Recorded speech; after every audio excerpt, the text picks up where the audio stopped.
ओम श्री गणेशाय नमः। गुरुर्ब्रह्मा गुरुर्विष्णु गुरुर्देवो महेश्वरः गुरु साक्षात् परं ब्रह्म तस्मै श्री गुरुवे नमः। अचिन्त्याव्यक्तरूपाय निर्गुणाय गुणात्मने समस्त जगदाधार मूर्तये ब्रह्मणे नमः। मित्रों नमस्कार, मैं हूं पंडित कैलाश चंद्र जोशी और आप देख रहे हैं मेरा यूट्यूब चैनल संस्कृत विशेष। मित्रों, आज मैं हिंदू नववर्ष 2024 संवत्सर का फल लेकर के आया हूँ। मित्रों, संवत्सर प्रतिपदा 9 अप्रैल 2024 को मंगलवार के दिन पड़ रही है। इसी दिन संवत्सर प्रतिपदा अर्थात चैत्र शुक्ल प्रतिपदा को हिंदू नववर्ष आरंभ हो रहा है। 9 अप्रैल 2024 मंगलवार के दिन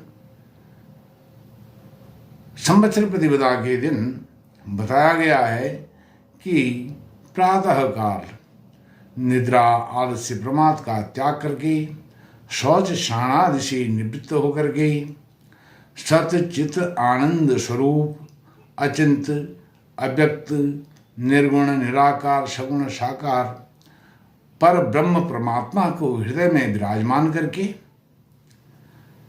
ब्राह्मण श्रीमुख से संवत्सर का फल श्रवण करना चाहिए। इस संवत्सर के फल के श्रवण का महात्म्य बहुत अनंत बताया गया है।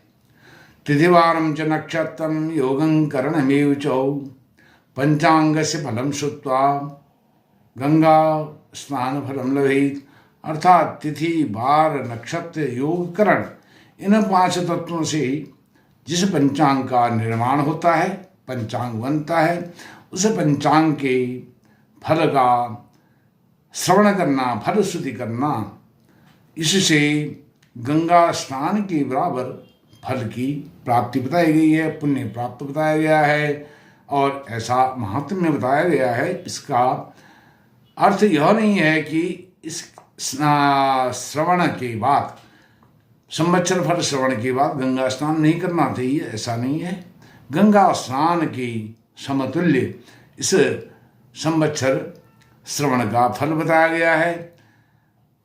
जो नव संवत्सर आरंभ हो रहा है, इस नव संवत्सर 2024 9 अप्रैल को यह संवत हो जाएगा 2081 साकी 1946 सन 2024-25 और इस वर्ष के राजा मंगल होंगे।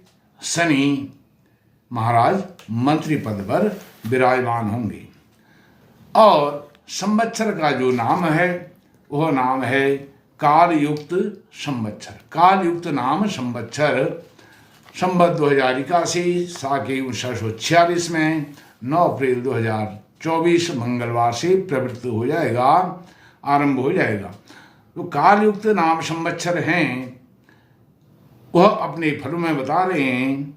वत्सरे कालयुक्ताखे सुखिनः सर्वजन्तवः संत्यथापि च सस्यानि प्रचुराणि तदागता। जो कालयुक्त संवत्सर हैं वह अपने फलों में बता रहे हैं। कालयुक्त नाम संवत्सर में सभी प्राणी सुखी रहेंगे, अन्न का उत्पादन उत्तम होगा और रोग भी बहुत अधिक होंगे। जगन मोहन मतेन से कालयुक्त नाम संवत्सर का फल इस प्रकार से है।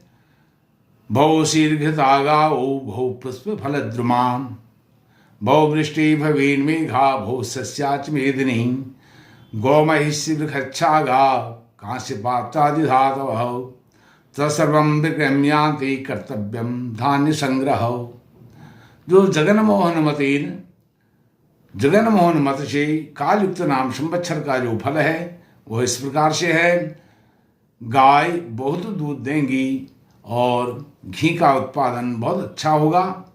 वृक्ष बहुत पुष्पों से युक्त होंगे, फलों से युक्त होंगे, बहुत वृष्टि युक्त मेघ होंगे अर्थात बादल बहुत होंगे जो वर्षा देंगे और वर्षा अच्छी होगी, फसल अच्छी होगी। गाय भैंस बैल बकरी कांसा, तांबा, यह सब अच्छी इनकी बिक्री होगी, विक्रय अच्छी होगी। अन्न का संग्रह करना चाहिए। अब जो राजा मैंने आपको बताया, राजा मंगल हैं, क्योंकि संवत्सर प्रतिपदा के दिन मंगलवार हो रहा है, इसलिए जो राजा हैं मंगल महाराज वह अपने फलों में बता रहे हैं। भौपी निपे वहनी भयम जनक्षयम चौराकुलम पार्थिव विग्रहम चौ दुखम प्रजा व्याधि वियोग पीड़ा स्वल्पम भयो मुंजति वारिवाह। मंगल अपने फलों में बता रहे हैं, जो राजा हैं वह कह रहे हैं मंगल के राजा होने पर अग्नि भय, जनहानि, चोरों का आतंक, राजाओं में विग्रह, प्रजा व्याधि, वियोग पीड़ा आदि का दुख रहेगा। अर्थात प्रजा को दुख और वर्षा कम हो। जो मंत्री हैं शनि महाराज वह अपने फलों में बता रहे हैं, रवि सुते मंत्रिणी पार्थिवा विनय संरहिता बहु दुखदा न जलदा जनता पदा जनपदेशु सुखम न धनम क्वचित।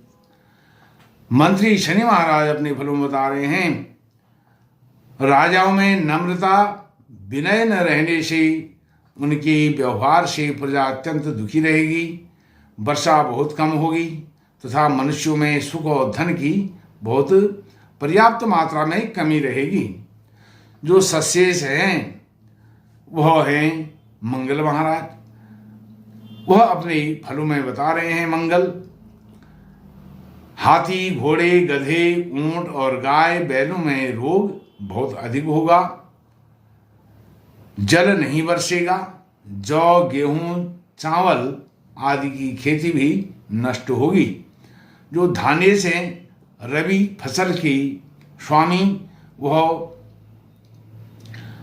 सूर्य महाराज हैं, वह कह रहे हैं धान्याधिप सूर्य हो तो पीछे वाली फसल अर्थात जो बाद में वर्ष के बाद में उत्तरार्ध में फसल होती है वह फसल अच्छी नहीं होगी, राजाओं में युद्ध होगा, धान्य अर्थात अनाज महंगा होगा तथा ज्वर आदि अनेक प्रकार के रोगों से मनुष्य मानव जाति पीड़ित रहेगी। जो मेघेश हैं वर्षा के स्वामी हैं वह शुक्र महाराज हैं, तो वह बता रहे हैं जौ, चना, गन्ना और चावल का उत्पादन उत्तम हो, पृथ्वी पर सुख संचय हो।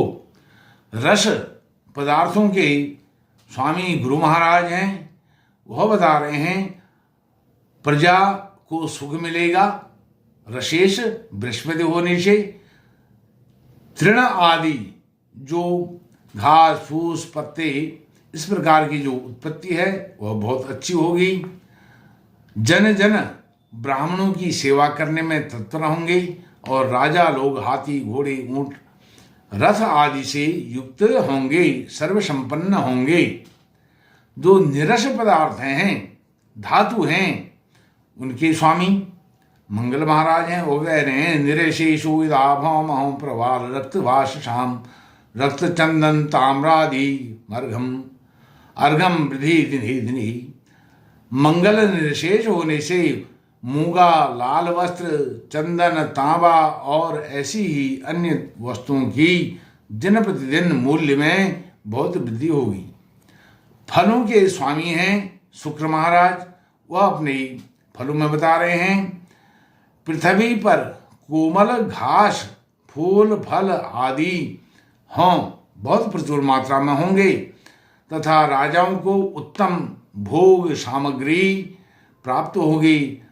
पंडित जन ब्राह्मण वेद पाठ पारायण होंगे। जो धन के स्वामी हैं, वित्त के स्वामी हैं, वह चंद्रमा है। चंद्रमा वित्त के स्वामी होने से क्रय विक्रय में धन संग्रह बहुत अधिक होगा और वस्त्रशाली, सुगंध, तैल और घी में लाभ होगा तथा राजाओं को सुख प्राप्त होगा। जो शासक वर्ग हैं वह सुखी होंगे। जो दुर्गेश हैं, दुर्गेश अर्थात रक्षा के स्वामी, रक्षा मंत्रालय, यह मंत्रालय शुक्र महाराज के पास है। शुक्र यदि रक्षा के स्वामी होते हैं तो नराधिपों को तथा देशाधिपों को सुख मिलेगा। जो राष्ट्रवादी हैं और जो शासक वर्ग हैं उनको बहुत सुख की अपार संभावनाएं हैं, पर्याप्त सुख प्राप्त होगा। व्यापार में तथा घर में सुख मिलेगा। पर्वत और वन दूर से ही समीप दिखाई देंगी, अर्थात बहुत हरियाली, चारों तरफ हरा भरा वातावरण, यह पृथ्वी धरा वसुंधरा बहुत हरी भरी रहेगी। इस प्रकार से यह नूतन संवत्सर का फल, संवत्सर 2024-25 का जो यह वर्ष है, हिंदू नववर्ष, इसका मैंने आपको यह संक्षिप्त रूप से फल श्रवण कराया। मित्रों, नव संवत्सर हिंदू नववर्ष की आपको बहुत बहुत शुभकामनाएं। और यह नववर्ष सभी समस्त सनातनियों के लिए नई खुशी, उमंग, उल्लास, हर्ष का वातावरण उत्पन्न करे। इन्हीं शब्दों के साथ मैं अपनी वाणी को विराम देता हूँ। नमस्कार, धन्यवाद।